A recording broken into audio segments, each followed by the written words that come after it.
Alright, so now that we know the main concept is with similar figures, if we know scale factor to get the ratio of the areas, we're just going to square that thing. Now we're going to see how we can actually apply that. Here I'm told the triangle JKL is similar to PQR. I don't know any other of the sides of this triangle. I know all the sides of this one. I don't know any angles, but I know that these are similar to each other.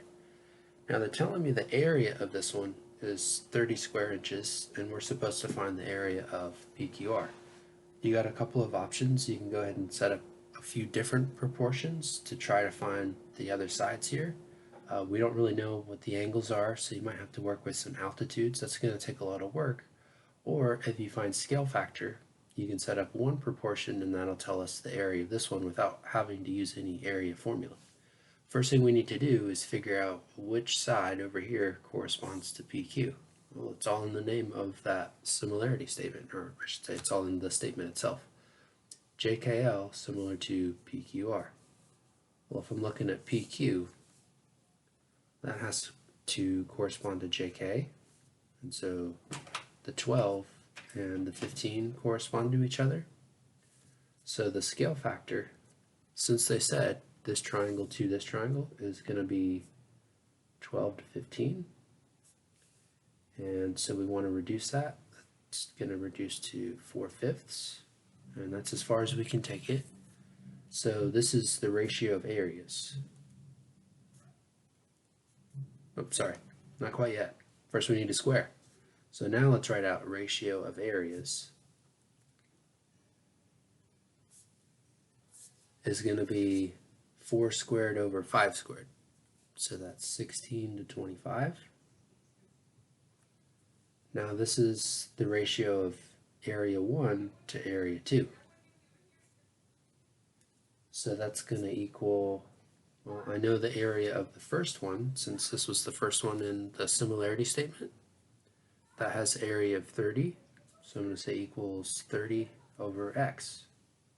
And then if I solve this proportion, it's going to give me the area without having to use any formula.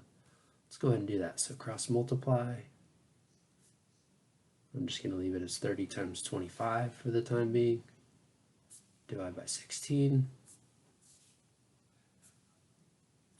Now I know 2 goes into the top 15 times and into the bottom 8 times.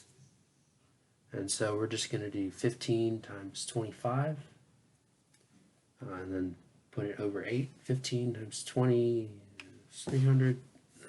I'll just go ahead and plug that into the calculator. Okay, so 375. Oh, wow, you can't even see that. Maybe, nope, I guess I'm not going to use that much in this video. So 375, and that does not divide by 8. This is going to be inches squared. This right here is going to be the area of triangle PQR. Now again, the whole importance here is we didn't use any area formula. We just determined, okay, since they're similar, we determined scale factor. We square that thing, and that's going to give you a proportion you can set up to find the other one. So let's work a few more to end this video, and then we'll do one last video after this. So first scenario here, I have two triangles that are similar. The scale factor is 2 to 3. Okay, so here they're asking me to find a perimeter. In this case, I'm not going to have to square the scale factor because you only square the scale factor when you're looking for area. Okay, so 2 to 3. This is the ratio of any corresponding part of the first one to the second one is equal to, okay, so if the first triangle has a perimeter of 32, since that's first to second, I should put 32 on top. They're going to throw you off. They might give you the second one, so just be really careful where you should put the values they give you in your numerator or denominator. I don't know the perimeter of my second one, so that's where my variable is going to go. Cross multiply and see what we come up with. So that's going to tell me 16 times 3, 48. And they told me inches, so I should include inches on there. So this right here is the perimeter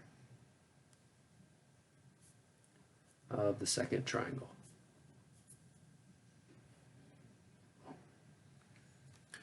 Okay, now they ask about area. Now we're going to have to square the scale factor. And they also gave me the area of the second one. So if 2 to 3 is my scale factor, ratio of areas is going to be 4 to 9. Top squared over bottom squared equals area of first one to area of the second one. Area of the first one I don't know, so that's where my variable is going to go in this one. And then in the bottom, that's my 270. So 9x is the same as 4 times 270. If you notice, I'm not multiplying those out because it's easier to leave them factored. A lot of times you're going to be able to reduce one of those factors. Like here I notice 9 goes into 270 30 times. Just a little trick in terms of the arithmetic. So 120, and they gave us square centimeters on this one. So this will be centimeters squared. So this is area of first triangle. Alright, so we're going to stop here and then I'll give you a few more examples to finish off today.